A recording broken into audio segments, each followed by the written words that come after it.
नमस्कार। मैं डॉक्टर देवेंद्र सिंह चौहान। इस वीडियो में आपका हार्दिक स्वागत है।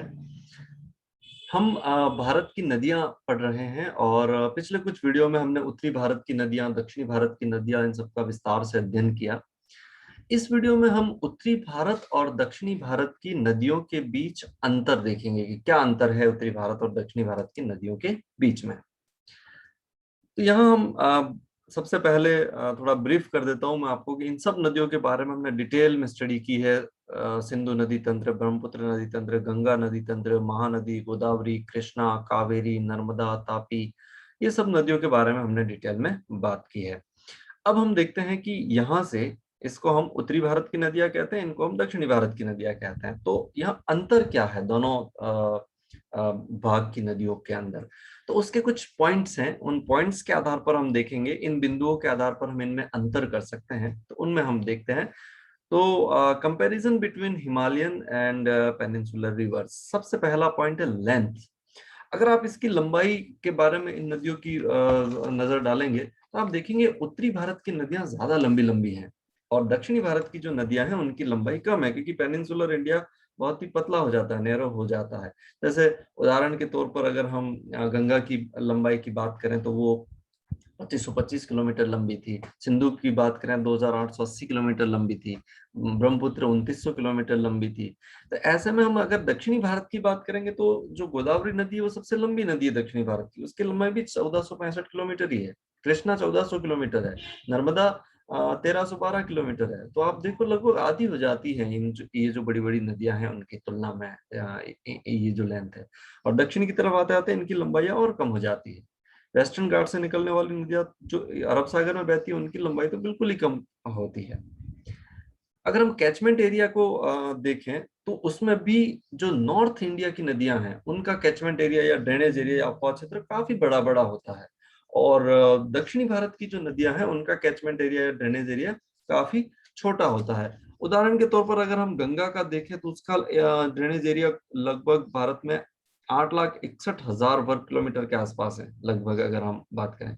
वहीं दक्षिणी भारत की सबसे बड़ी नदी गोदावरी की बात करें तो उसका ड्रेनेज एरिया 3,12,000 स्क्वायर किलोमीटर के आसपास है। तो देखिए बहुत वेरिएशन आ जाते हैं, ये छोटे छोटे ड्रेनेज एरिया हैं इनके। जबकि गंगा तो इतना बड़ा ड्रेनेज एरिया है, इसका भी बहुत बड़ा ड्रेनेज एरिया, सिंधु का बहुत बड़ा ड्रेनेज एरिया यहाँ पर है, लेकिन इनका छोटा छोटा ड्रेनेज एरिया बनता है। अगला हम देखें नंबर या संख्या के आधार पर देखें तो हिमालय की तरफ से यानी कि उत्तरी भारत की जो नदियां हैं जो मुख्यतः हिमालय से निकलती है उनकी संख्या बहुत ज्यादा है। उनकी सहायक नदियों की संख्या भी बहुत ज्यादा है। लेकिन जो दक्षिण की तरफ बहती है उनकी संख्या ज्यादा नहीं है, न ही उनकी सहायक नदियों की संख्या भी बहुत ज्यादा है, ये बहुत कम होती है नंबर्स में, संख्याओं में। पानी के प्रवाह, वाटर फ्लो के हिसाब से हम देखेंगे तो हिमालय से निकलने वाली सारी नदियां तो सदाबहार होती है, पेरेनियल, वर्ष भर बहती है ये नदियां। जबकि दक्षिणी भारत की नदियों को अगर हम देखेंगे तो वो वर्ष भर नहीं बहती है, वो सीजनल है, बारिश और सर्दी के सीजन में बह जाती है, गर्मी में ये इनका पानी सूख जाता है। लेकिन कावेरी उसका अपवाद है, वो साल भर बहती है। उसका कारण भी यह है कि कावेरी नदी को बारिश की ऋतु में इधर से पानी मिल जाता है और तमिलनाडु में सर्दियों में भी बारिश होती है तो उसको फिर से एक बार पानी मिल जाता है। इस वजह से वो वर्ष भर बहती है। बाकी दक्षिणी भारत की जो नदियां हैं वो मौसमी नदियां कहलाती है। इसी तरह से गंगा में भी जो दक्षिण के पठार से निकलकर जो नदियां मिलती है वो भी ज्यादातर मौसमी नदियों के एग्जाम्पल बनते हैं। लेकिन कुछ नदियां जैसे चंबल है, सदाबहार भी हैं, वो हमेशा भी बहती हैं। तो सामान्य बात हम ये कह सकते हैं कि उत्तर भारत की नदियां सदाबहार हैं और ये मौसमी नदियां हैं। और उत्तर भारत की नदियां सदाबहार होंगी ही क्योंकि हिमालय से निकलने वाली नदियां तो ग्लेशियर से निकलती हैं, तो बर्फ पिघलकर वो पानी हमेशा उनको मिलता रहता है, साल भर मिलता रहता है। अगला अगर हम पॉइंट देखें स्टेज, तो अवस्था, तो हिमालय की जो नदियां हैं वो सारी युवा अवस्था में है। अभी अभी मैच्योर स्टेज नहीं आई है उनकी, युवा अवस्था। उसका पता हमें ऐसा चलता है कि वो नदी अभी भी बहुत इरोजन कर रही है, अपनी घाटियों को गहरा कर रही है, इस वजह से उनको युवा अवस्था में कहते हैं। जबकि अगर इन नदियों को हम देखें तो ये सारी प्रौढ़ावस्था में चली गई है, मैच्योर अवस्था में चली गई है। उसका रीजन ये है कि हम ऐसा इसलिए कहते हैं क्योंकि उन्होंने अपनी घाटियों को गहरा करना बंद कर दिया है। वो अब केवल पार्श्व वाला, किनारे पर जो अपर्दन होता है वो अपर्दन कर रही है। तो इसलिए इनको हम कहते हैं कि ये प्रौढ़ावस्था में पहुंच गई है। और ये काफी पुरानी भी है ये नदियां, तो शायद गोंडवाना लैंड होगा तभी से बह रही होंगी। और ये नदियां ज्यादातर हिमालय के उत्पत्ति के बाद में आई है। हालांकि यहाँ भी कुछ ऐसी नदियां हैं जो हिमालय की उत्पत्ति से पहले बह रही हैं, लेकिन फिर भी अपेक्षाकृत नवीन नदियां हैं। अगला हम इसके कोर्स की बात करें या इसके मार्ग की बात करें, रास्तों की बात करें, तो हिमालय की जो नदियां हैं वो अपेक्षाकृत टेढ़ी मेढ़ी बहती हैं। इनको हम विसर्प कहते हैं, मियांडर बनाती है, ऐसे टेढ़ी मेढ़ी ज्यादा बहती है। साथ ही ये नदियां रास्ता परिवर्तन करने के लिए भी जानी जाती है। अब जैसे आपने कोसी का नाम सुना होगा, वो तो जहां पहले बह रही थी वहां से 100 किलोमीटर उसने अपना रास्ता चेंज कर दिया है। और भी कई सारी ऐसी नदियां हैं जो रास्ते बदलने के लिए यहाँ पे जानी जाती हैं और टेढ़ी मेढ़ी चलती हैं, ऐसे इरोजन बहुत ज्यादा करती हैं इस वजह से। अगर हम दक्षिणी भारत की नदियों का देखें तो ये नदियां इनकी तुलना में थोड़ी सीधी सीधी बहती हैं, और उथली घाटियों में भी ये नदियां सारी बहती हैं। तो इनके रास्ते अपेक्षाकृत सीधे सीधे होते हैं और मार्ग परिवर्तन नहीं करती हैं। ये मार्ग परिवर्तन करने के लिए जानी जाती है, ये वाली जो रिवर्स है।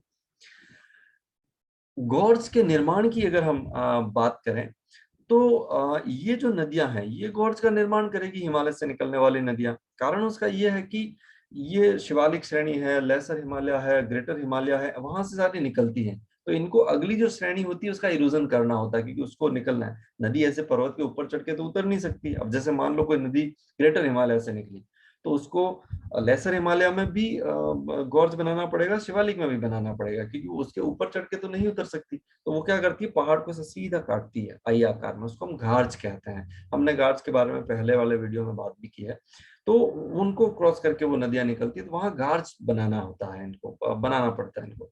लेकिन दक्षिणी भारत की नदियां जो है वो उथली घाटियों में बहती हैं। वहां हिमालय जैसे ऊंचे पर्वत नहीं है, और जो है वो चट्टानें भी इतनी मजबूत है कि आसानी से उतना इरोजन नहीं होता। तो ये सब मैच्योर अवस्था में है, तो उथली घाटियों में होकर बहती है। तो वहां गॉर्ज उतने नहीं बनते, उस तरह से नहीं बनते जैसे उत्तरी भारत की या हिमालय की नदियों में बनते हैं।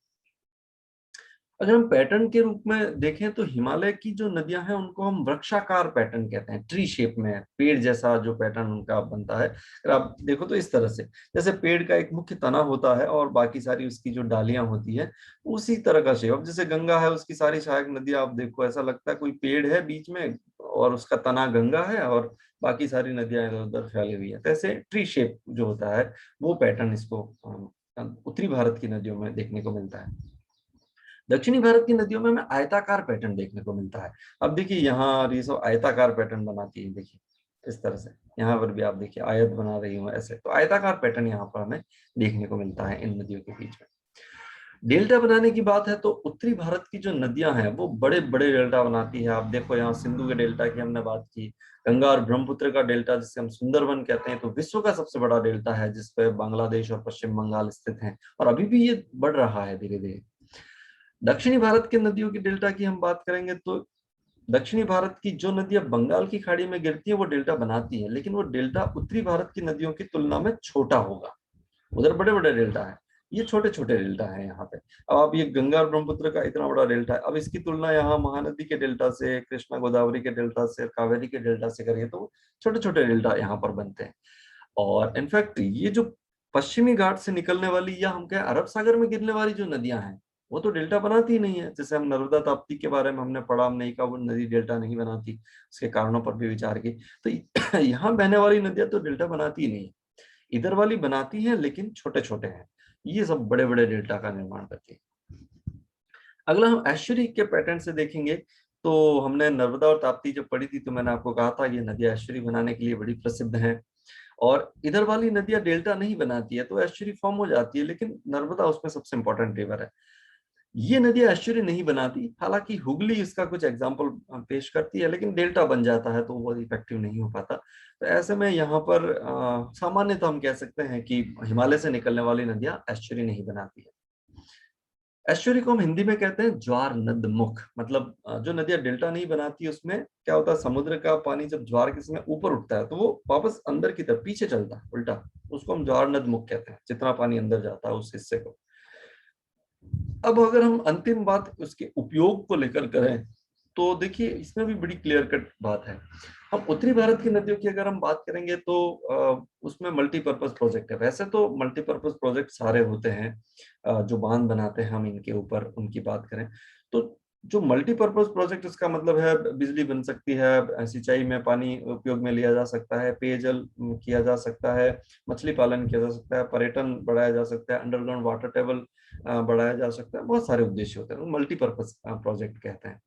लेकिन उसमें भी अगर हम देखें तो ये सारी चीजें उत्तरी भारत में हमें ज्यादा देखने को मिलती है। और विशेष तौर पर अगर हम देखें तो महत्वपूर्ण कारण जिसमें हम बिजली बनाना और सिंचाई के लिए कहते हैं, तो उसमें ये जो नदियां हैं उत्तरी भारत की, वो बिजली बनाने के लिए भी आदर्श जगह प्रस्तुत करती है, क्योंकि हिमालय से निकलती है, नीचे उतरती है, तो वो ढाल बनाती है सारे। तो ऐसे में यहाँ छोटे छोटे वो चीजें बना करके आसानी से बिजली बनाई जा सकती है, और उसके लिए कोई बड़ा डैम बनाने की भी जरूरत नहीं है, क्योंकि सदाबहार है। बड़े डैम बनाने की जरूरत वहां जहाँ मौसमी नदियां होती है, तो पानी पीछे इकट्ठा करके एक साथ हम रोक के रखें और फिर बाकी सीजन में बनाएं। पर हिमालय की जो नदियां वो तो वर्ष भर बहती हैं, तो ऐसे उसमें कोई ज्यादा दिक्कत है नहीं। और बांध बनाने के बाद इरिगेशन करना भी यहाँ बड़ा आसान है, क्योंकि हिमालय जहाँ समाप्त हो जाए फिर गंगा का मैदान है, और मैदानी हिस्से में एग्रीकल्चर भी ज्यादा होता है, नहरें बनाना भी आसान है, पानी की डिमांड भी ज्यादा होती है, और खेती के लिए आदर्श कंडीशन होती है, तो वो इरिगेशन के लिए भी बड़ी महत्वपूर्ण हो जाती हैं ये नदियां। अगर हम दक्षिणी भारत की नदियां करें तो इनका जल विद्युत उत्पादन के हिसाब से ज्यादा महत्व है। ऐसा नहीं है कि इरिगेशन नहीं होती, होती है, लेकिन ज्यादा महत्व है जल विद्युत का, इसलिए कि पठारी क्षेत्र है, वो उबड़ खाबड़ है, तो आसानी से वो बड़े बांध बनाने पड़ेंगे आपको यहाँ पे, और बड़े बांध बना के पीछे पानी रोकना होगा, क्योंकि मौसमी नदियां हैं इस वजह से, तो वो कर सकते हैं। लेकिन इरिगेशन के लिए ये आदर्श दशाएं प्रस्तुत नहीं करती, कारण मैदान नहीं है, उबड़ खाबड़ है, और उबड़ खाबड़ धरातल में नहरें बनाना बहुत मुश्किल काम हो जाता है, और पानी ढाल के हिसाब से बहता नहीं है, तो ऐसे में थोड़ा मुश्किल हो जाता है। लेकिन इसका मतलब ये नहीं कि इरिगेशन नहीं होता, यहाँ पर भी लार्ज स्केल पर इरिगेशन होता है, पर उतना आदर्श दशाएं नहीं है। और बाकी मल्टीपर्पज प्रोजेक्ट के हिसाब से हम देखें तो बाकी सारे यूज उसके आते ही हैं। तो हम कहें कि यहाँ मुख्यतः सिंचाई और विद्युत उत्पादन दोनों के लिए आदर्श दशाएं हैं। यहाँ विद्युत उत्पादन के लिए आदर्श दशाएं हैं, लेकिन सिंचाई के लिए उतनी अच्छी आदर्श दशाएं नहीं है, क्योंकि उबड़ खाबड़ है, इस वजह से नहरें बनाना आसान नहीं है, और पानी को एक स्थान से दूसरे स्थान पर ले जाना आसान नहीं है, इस वजह से। बाकी इरिगेशन हर डैम से होता है, लेकिन थोड़ा कम सीमित एरिया में होता है। तो इस तरह से ये अगर हम इन नदियों को देखें तो कंपैरिजन हम आसानी से कर सकते हैं उत्तरी भारत की नदियां और दक्षिणी भारत की नदियों के बीच में। तो इस वीडियो को हम यहीं पर समाप्त करते हैं। आपने मेरा ये वीडियो देखा, इसके लिए आपका बहुत बहुत शुक्रिया। हम अगले वीडियो में मिलेंगे, जिसमें भारत के अंदर बांध और झीलों की बात करेंगे। तब तक के लिए शुक्रिया। आप अपने आसपास पेड़ों और पानी को बचाइए। Thank you.